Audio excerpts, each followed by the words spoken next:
सभी दोस्तों का चाणक्य नीति यूट्यूब चैनल पर स्वागत है। तो आज की हमारी क्लास नंबर आ गई है तीसरी क्लास में क्वेश्चन है 26 नंबर। ठीक है ना। 26 नंबर क्वेश्चन को हम डिस्कस करेंगे और आगे भी डिस्कस करते रहेंगे, क्योंकि जो भी क्वेश्चन हम आपके साथ डिस्कस करें, टोटल हमने 25 क्वेश्चन किए हैं, 25 प्लस मान के चलो, क्योंकि सभी क्वेश्चन हम आपके साथ फुल कॉन्सेप्ट में डिस्कस करते हैं। जो ये सभी क्वेश्चन है ना भाई, आपके किसी न किसी एग्जाम में पूछे गए हैं, पिछली परीक्षाओं पर आधारित है और आपकी डिमांड पे मैंने ये सीरीज शुरू की है, क्योंकि एनटीए ने आपका ग्रुप डी का एग्जाम लेना कई बार डिस्कस कर चुके हैं और एनटीए पिछली परीक्षाओं के क्वेश्चन ज़्यादातर उठाती है। तो इसको अच्छी तरीके से आप सीरीज को प्रैक्टिस करना, पहले क्वेश्चन से लास्ट तक बने रहेंगे तो आप टोटल 1000 प्लस क्वेश्चन कर पाएंगे। अगर आप आधे बीच में क्वेश्चन छोड़ जाएंगे तो आपको ही नुकसान है। अब आप पर डिपेंड है आप अपनी कैसे तैयारी करते हैं। तो पिछली क्लास आपको ज़रूर अटेंड करनी है। हमने 2 पार्ट बना दिए हैं, यानी 2 क्लास में हमने टोटल 25 क्वेश्चन किए हैं। तो आज का 26 नंबर क्वेश्चन देखें। तो 26 नंबर क्वेश्चन में क्या कहा गया है भाई, हरियाणा राज्य में आपकी बेटी हमारी बेटी योजना की शुरुआत कब हुई?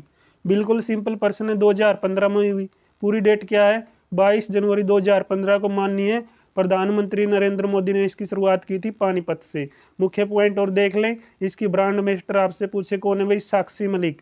क्योंकि उस समय क्या था, इन्होंने कांस्य पदक जीता था और माननीय मुख्यमंत्री ने इसको ब्रांड एम्बेसडर बना दिया था इस कार्यक्रम में। लेकिन हाल फिलहाल में साक्षी मलिक, विनेश फोगाट और बजरंग पुनिया ने पहलवानों से संबंधित आंदोलन चला हुआ था, आप सभी को पता है। इसमें काफ़ी अहम भूमिका है भाई। नेक्स्ट है जो आपका इम्पोर्टेंट पर्सन, तो किसके शासनकाल में महम तहसील में प्रसिद्ध जलाशय का निर्माण हुआ है? यानी किस शासक के काल में महम के अंदर जलाशय बनाया गया है? तो किसके शासनकाल में बना है भाई? आपका शाहजहां के शासनकाल में। कहाँ पर बनाया गया है ये? महम के अंदर। महम कहाँ पर पड़ता है आपका? तो महम आपका रोहतक में पड़ता है। इसका निर्माण कब हुआ है? 1656 में। किसने करवाया इसका निर्माण?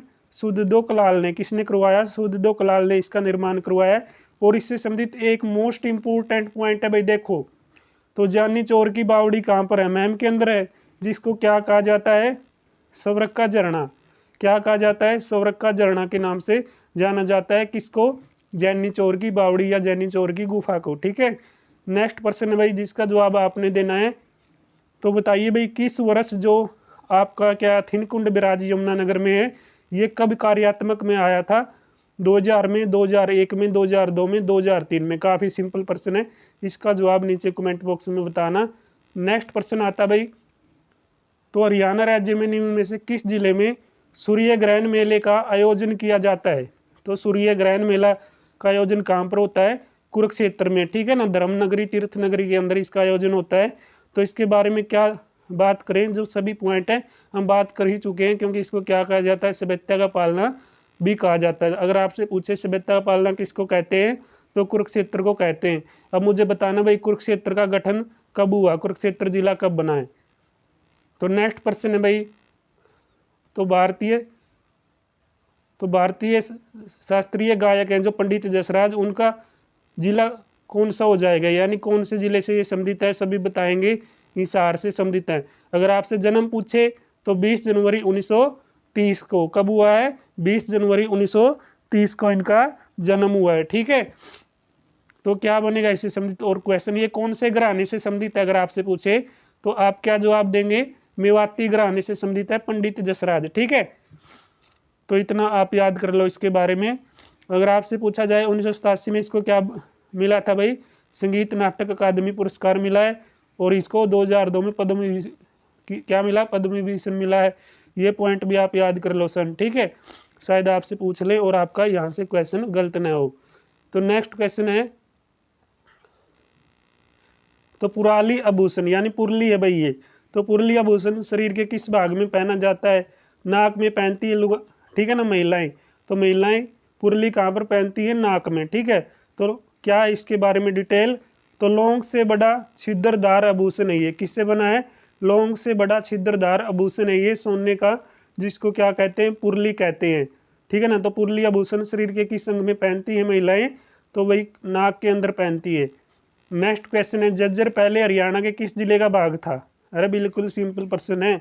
झज्जर किस जिले का भाग था? रोहतक का भाग था। देखो कब था कब नहीं, पूरी डिटेल में बात करा तो रोहतक भाई किसका भाग था? झज्जर जिले का ये तो क्या था, झज्जर जिला इसका हिस्सा था रोहतक का। ठीक है, तो 15 जुलाई 1997 को रोहतक जिले से अलग कर दिया गया। किसको? झज्जर को। झज्जर जिला अब कब बना है मुझे नीचे कमेंट बॉक्स में बताना, 97 में बना है या फिर 98 में बना है। ठीक है, मैं आपसे क्या पूछ रहा हूँ, झज्जर जिला कब बना है नीचे कमेंट बॉक्स में बताना, क्योंकि 15 जुलाई 1997 को इसे रोहतक जिले से अलग कर दिया गया है। अगर थोड़ा नोट पे पॉइंट पे बात करें, नोट में क्या कहा गया है, तो नोट में कहा गया है अभी हाल ही में मुख्यमंत्री मनोहर लाल खट्टर ने फतेहाबाद में 4 मंजिले बस स्टैंड का उद्घाटन किया है। कितना? 4 मंजिले बस स्टैंड का उद्घाटन किया माननीय मुख्यमंत्री ने फतेहाबाद के अंदर। ठीक है, रोहतक झज्जर रेवाड़ी मार्ग पर आता है ये भाई, NH 71 पर। ठीक है, कौन सा? झज्जर। ठीक है, सबसे बड़ा बस स्टैंड है जो झज्जर जिले में। नेक्स्ट क्वेश्चन है भाई, हरियाणा सरकार ने यमुनानगर यानी पेपर सिटी जिले को क्या कहा गया है, ग्राम का नाम बदलकर क्या रखा? सरस्वती नगर रखा। तो कौन से ग्राम का नाम बदला भाई, कौन से गांव का नाम बदला? मुस्ताफाबाद का। तो मुस्ताफाबाद का नाम क्या कर दिया गया है? सरस्वती कर दिया गया है। ठीक है,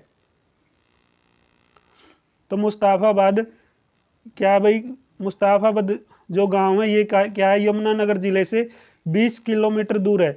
यमुनानगर डिस्ट्रिक्ट से कितने किलोमीटर दूर है भाई? ये 20 किलोमीटर दूर है। ठीक है, तो बीजेपी सरकार ने वर्ष 2015 में आदि बद्री यानी सरस्वती का क्या किया था? उद्गम किया था, विकास किया था। इस स्थान पर माना जाता है ये आदि बद्री कहाँ पर माना जाता है? सरस्वती नामक स्थान पर, यानी इस ग्राम के अंदर।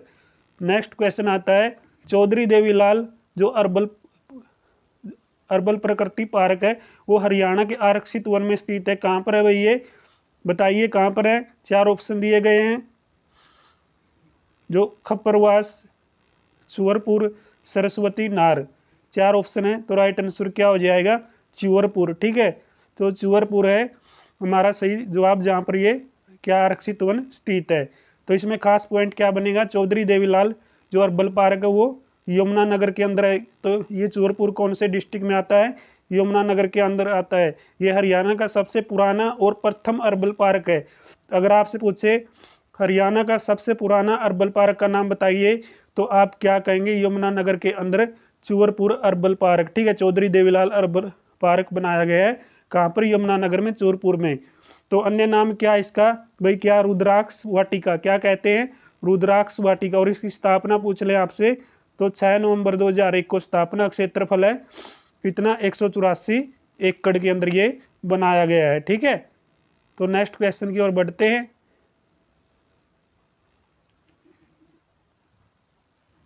तो भाई आगे पूछा है कि हरियाणा का राजकीय खेल बताइए।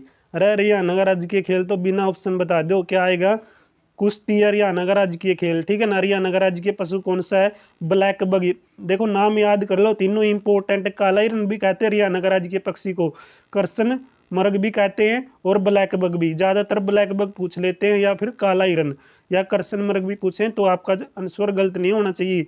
नेक्स्ट क्वेश्चन है, हरियाणा का राज्य पक्षी बताओ। तो हरियाणा का राजकीय पक्षी बताइए। Black Franklin. कौन सा है? ब्लैक फ्रैंकलिन हरियाणा का राजकीय पक्षी है, जिसको क्या कहा जाता है? काला तित्र। ज़्यादातर ये इंग्लिश का नाम आपको मिलता है ब्लैक फ्रैंकलिन, या काला तित्र भी मिले तो भी आपका आंसर गलत नहीं होना चाहिए। हरियाणा का राजकीय वृक्ष बताओ कौन सा है? हरियाणा का राजकीय वृक्ष पीपल का वृक्ष है। ठीक है, हरियाणा का राजकीय फूल पूछे कौन सा हो जाएगा? कमल हो जाएगा। ठीक है, ये अच्छी तरीके से आप देख लेना। हरियाणा की सबसे बड़ी आर्द्र भूमि, कलम ने किया था ये क्वेश्चन, बताना भाई कौन सी है? हरियाणा की सबसे बड़ी आर्द्र भूमि कौन सी है? बिंडावास, दमदमा, अथीनकुंड, बड़खल झील। अगर आपने सीरीज में कंटिन्यू आप क्वेश्चनों को प्रैक्टिस करें तो ये क्वेश्चन का आंसर आप जरूर देंगे। अगर आपने नहीं किया तो पिछले क्वेश्चन आप देख लेना भाई, आपको पता लग जाएगा। ठीक है, तो मैं जल्दी चलता हूँ क्योंकि इसका आंसर आपको लगता है 100 हो गया था। तो नेक्स्ट क्वेश्चन है, जो पूर्वी कृषि जलवायु अंचल का अंचालिक अनुसंधान केंद्र हरियाणा के किस स्थान पर बनाया गया है? ये क्वेश्चन हमसे पूछा है। तो करनाल में बनाया गया है भाई ये। ठीक है, कहाँ पर बनाया गया है? करनाल के अंदर ये बनाया गया है। नेक्स्ट क्वेश्चन है भाई, नीरज चोपड़ा गोल्डन बॉय ने 2022 टोक्यो ओलंपिक में स्वर्ण पदक जीता। तो कौन से गेम में जीता भाई? सारे बता देंगे। भाला फेंक ये खिलाड़ी हैं। क्या है? कौन सा गेम खेलते हैं? भाला फेंक। तो ये कहाँ से संबंधित है अगर आपसे पूछे तो बताना भाई ये पानीपत के खंडरा गांव से संबंधित है। कौन? नीरज चोपड़ा। इन्होंने 2022 में टोक्यो ओलंपिक में एकमात्र ये क्या थे? स्वर्ण पदक विजेता थे। स्वर्ण पदक विजेता एकमात्र हरियाणा के कौन थे? नीरज चोपड़ा। तो यहाँ से पॉइंट क्या बन सकता है? देखो भाई, टोक्यो ओलंपिक 2022 में भारत ने 1 स्वर्ण यानी नीरज चोपड़ा का 1 गोल्ड है, 2 रजत हैं और 4 कांस्य पदक हैं। ठीक है, यानी टोटल हमारे कितने हो गए? 3 4 यानी 7 हमारे कुल पदक आए हैं, 1 गोल्ड और 2 रजत, 3 और 4 कांस्य। ठीक है, ये देख लेना भाई, इंपॉर्टेंट है, ये पूछ लेंगे आपसे 2020 टोक्यो में कितने कुल पदक आए, तो आपको पता होना चाहिए। हरियाणा के निम्नलिखित में से किस जिले में काकरोई माइक्रो जल परियोजना है? अरे बिल्कुल सिंपल प्रश्न है, कई बार आ लिया। बताओ, सोनीपत में है। स्थापना पूछे 1999 में। अक्षमता कितनी है? 400 मेगावाट की। कितनी अक्षमता है इसकी? 400 मेगावाट की है। तो नेक्स्ट क्वेश्चन देखो, 40 नंबर आ गया। हरियाणा की कौन से जिले की स्थापना 15 अगस्त 1979 को हुई है? अरे बता दो, 12वां जिला बनया, कौन सा बनया? इसका जवाब तो बता दो। 15 अगस्त 1979 को फरीदाबाद बना है। ठीक है ना, फरीदाबाद बना ये हरियाणा का 12वां जिला। ये नंबर याद कर लेना, कई बार नंबर पूछ लेते हैं। यानी फरीदाबाद कौन से नंबर का जिला बना है? 12वां जिला बना है। तो नेक्स्ट क्वेश्चन देखें भाई, इस पे जो नोट में बताया गया है, ये हरियाणा की क्या है? औद्योगिक नगरी है, यानी औद्योगिक राजधानी कहा जाता है। फरीदाबाद टोकरी के निर्माण में प्रमुख है। और क्या क्या है यहाँ पर? अड्डी की नक्काशी, कृत्रिम अंग, ईना मेहंदी, ट्रैक्टर या जो कलेनिवेटर के निर्माण के लिए फरीदाबाद काफ़ी प्रसिद्ध है। नेक्स्ट क्वेश्चन है भाई, हरियाणा में फाग जो आप खेलते होगे, तो फाग का लोक नृत्य के दौरान किया जाता है, क्या किया जाता है? देखो तो क्या किया जाता है भाई? देखो, तो हरियाणा में फाग का लोक नृत्य के दौरान किया जाता है होली। ठीक है ना, फाग कब खेलते हैं हम? होली पे। होली फाग इकट्ठे आते हैं ना, तो होली पहले, उससे आगे कौन सा दिन आएगा? फाग का दिन आएगा, तो होली फाग। ठीक है, तो ये भी बिल्कुल सिंपल प्रश्न है। अरे काफ़ी सिंपल प्रश्न आपसे पूछ लेते हैं एग्जाम में, तो भी आप गलत करते हो, तो अपनी तैयारी को और बेहतर कर लो, यहाँ पे आपके पास समय है। तो फाग के बारे में थोड़ा जाने, तो ये क्या भाई? किसानों द्वारा फाल्गुन महीने में किया जाने वाला मौसमी नृत्य है। ठीक है ना, फाल्गुन महीने के अंदर ये मौसमी नृत्य है। पुरुष और स्त्रियां दोनों इस नृत्य को करती है। अगर आपसे पूछे फाग कौन खेलता है, तो पुरुष और स्त्रियां दोनों। ऐसे ऑप्शन दे देते हैं, महिलाएं, पुरुष, या ए और बी दोनों। ठीक है ना, सी इनमें से कोई नहीं। तो आपका क्या जवाब आना चाहिए? पुरुष और स्त्रियां इसको दोनों खेलती हैं। नेक्स्ट क्वेश्चन आता है भाई आपके लिए, हरियाणा में एक और से मर्दा का बना उपकरण है जो कि 2 छोटी डंडियों से बजाया जाता है। ठीक है, हरियाणा में एक और से मर्दा का बना उपकरण है जो 2 छोटी डंडियों से बजाया जाता है। तो कौन सा उपकरण है भाई? ये कौन सा उपकरण है? आप बताएंगे। ताशा। ठीक है ना, ताशा क्या है? मुगल कालीन वाद्य यंत्र है। मुगल कालीन वाद्य यंत्र कौन सा है? ताशा है। ठीक है, ये देख लो भाई, इंपॉर्टेंट है ये भी आपके लिए। नेक्स्ट क्वेश्चन है, हरियाणा में पिड्डी का यह प्रसिद्ध डिजाइन पासे के खेल से मिलता है। कौन सा मिलता है भाई? पचीसी। कौन सा? पचीसी ये खेल से मिलता है। हरियाणा में पिड्डी का प्रसिद्ध डिजाइन है ये। ठीक है ना, किससे मिलता है? पचीसी। तो पचीसी के बारे में थोड़ा पढ़ें, तो क्या कहा गया है? पचीसी एक छोटा स्टूल होता है। क्या होता है? पचीसी एक छोटा स्टूल होता है, इतना पता कर लो बस। ठीक है, प्रसिद्ध ज्ञानी चोर द्वारा ये बनाया गया गुप्त मार्ग था यहाँ पर। ठीक है ना, इतना करोगे तो काफ़ी है बस। ये कौन सा है? एक छोटा सा स्टूल है। नेक्स्ट है भाई, तो इस जिले को हरियाणा में दरी बनाने का केंद्र कहा जाता है। तो दरी सबसे ज़्यादा कहाँ पर बनती है? बताइए भाई। जहाँ पर पानीपत की 3 लड़ाइयाँ प्रमुख लड़ी गई थी। एक तो लड़ी गई थी 1526 में। ठीक है, एक लड़ी गई 1556 में, एक लड़ी गई 1761 में। 3 प्रमुख लड़ाइयाँ पानीपत की।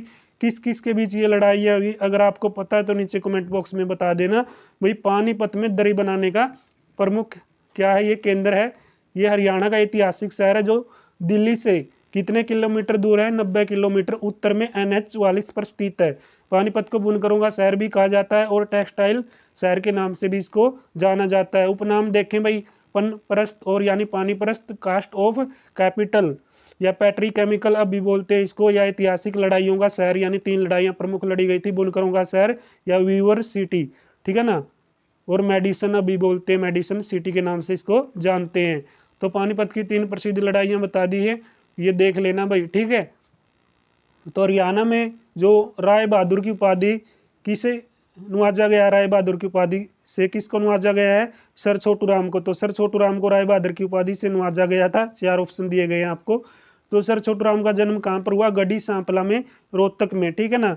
तो वर्तमान में इसका क्या नाम कर दिया गया है, वही गढ़ी सांपला का, आप नीचे कमेंट बॉक्स में बताना। उपनाम क्या हो जाएंगे, दीन बंधु, गरीबों का मसीहा है, किसानों का मसीहा, रहबरे आजम के नाम से सर छोटू राम को जाना जाता है। अगर आपको सर छोटू राम का जन्म पता है तो उसका भी आप नीचे कमेंट बॉक्स में जवाब देना। तो नेक्स्ट क्वेश्चन आता है भाई आपके लिए काफ़ी महत्वपूर्ण प्रश्न, हरियाणा का एकमात्र हिल स्टेशन बताना भाई कहाँ पर है। हिल स्टेशन, अरे मोरनी पंचकुला, ठीक है ना, मोरनी हिल्स, ठीक है ना, एकमात्र हिल स्टेशन मोरनी हिल या मोरनी हिल्स। मोरनी हिल स्टेशन चंडीगढ़ में 45 किलोमीटर दूर पंचकुला जिले में स्थित है। मोरनी हिल्स हरियाणा की शिवालिक रेंज की ऑफ सूट है, यानी शिवालिक पहाड़ियों के नज़दीक है ये। अरे बिल्कुल सिंपल प्रश्न है हरियाणा जीके के। तो करो की चोटी है, उसकी ऊंचाई पूछे आपसे कितनी है भाई, करो की चोटी की ऊंचाई 1516 मीटर है। ये एचएसएससी ने कई बार क्वेश्चन पूछा है। वास्तविक ऊंचाई इसकी 1467 है, लेकिन कितना मानती है, 1516 मीटर मानती है हरियाणा स्टाफ सिलेक्शन कमीशन, जो आपके एग्जाम में इसका आंसर है, ठीक है। 1516 मीटर इसकी ऊंचाई है करो की चोटी की। तो नेक्स्ट क्वेश्चन है भाई, 2011 की जनगणना के अनुसार हरियाणा का कौन सा जो जनसांख्यिकी तो जनसांख्यिकी विभाग भारत से कम है। तो कौन से जिले का भाई, किस में ये चीज़ लिंगानुपात के अंदर आती है, ठीक है, लिंगानुपात में आती है। जो 2011 की जनगणना के अनुसार हरियाणा लिंगानुपात जनसांख्यिकी विभाग भारत से कम है, ठीक है। इसका कितना आ जाएगा, 889 आ जाएगा। कितना आएगा, 889% हजार में आएगा, 889 प्रति हजार, ठीक है। ये आप देख लो। नेक्स्ट क्वेश्चन है भाई, पंजाब और हरियाणा उच्च न्यायालय के वर्तमान मुख्य न्यायाधीश बताइए भाई। इसका भी जवाब रविशंकर झा है वर्तमान में, ठीक है। ये 35वें मुख्य न्यायाधीश के क्रम के हैं। कौन से क्रम में, ये 35वें मुख्य न्यायाधीश है। नाम आपको पता है क्या, रविशंकर झा। तो नेक्स्ट क्वेश्चन है भाई, तो बताना भाई क्या हरियाणा राज्य सरकार द्वारा शुरू की गई है ताकि राज्य भर के जो परित्यक्त लोग और छोड़े गए बच्चों का कल्याण सुनिश्चित किया जा सके, एक ऐसी योजना चलाई गई है। तो उस योजना का नाम क्या है, हरिहर योजना। क्या है, हरिहर योजना ये चलाई गई है। जो छोड़े गए बच्चे हैं या जो परिपक्व, क्या है, परित्यक्त लोग, यानी अच्छी तरीके से परिपक्व लोग नहीं है, यानी उन बच्चों के लिए ये योजना चलाई गई है। तो कौन सी योजना चलाई गई है, हरिहर योजना चलाई गई है, ठीक है। तो इसमें जो बच्चों की आयु निश्चित की गई है, तो 18 वर्ष की आयु जो प्राप्त कर चुके हैं उनके लिए ये योजना चलाई गई है, जो अनाथ बच्चे होते हैं उनके लिए, ठीक है। और इनको क्या है, ग्रुप सी और ग्रुप डी में नौकरी भी दी जाएगी इन बच्चों को, ये बात भी कही गई है। तो आज का अंतिम प्रश्न देखें भाई, हरियाणा में हरियाणा में क्या उत्तम रेफरी या अंपायर निर्णायक हेतु वार्षिक पुरस्कार प्रतिवर्ष अवार्ड नाम से दिया जाता है। तो कौन से अवार्ड से दिया जाता है, विक्रमादित्य के अवार्ड से दिया जाता है। हरियाणा में उत्तम रेफरी अंपायर होते हैं जो, क्या उनको क्या निर्णायक हेतु वार्षिक पुरस्कार दिया जाता है। तो कौन से अवार्ड से दिया जाता है, ये विक्रमादित्य अवार्ड से दिया जाता है, ठीक है ना।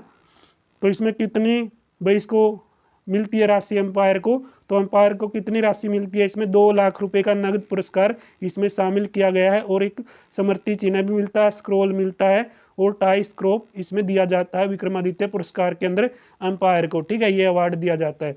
तो आज की क्लास में हमने 50 तक क्वेश्चन डिस्कस कर दिए। नेक्स्ट क्लास में हम आगे क्वेश्चन करेंगे।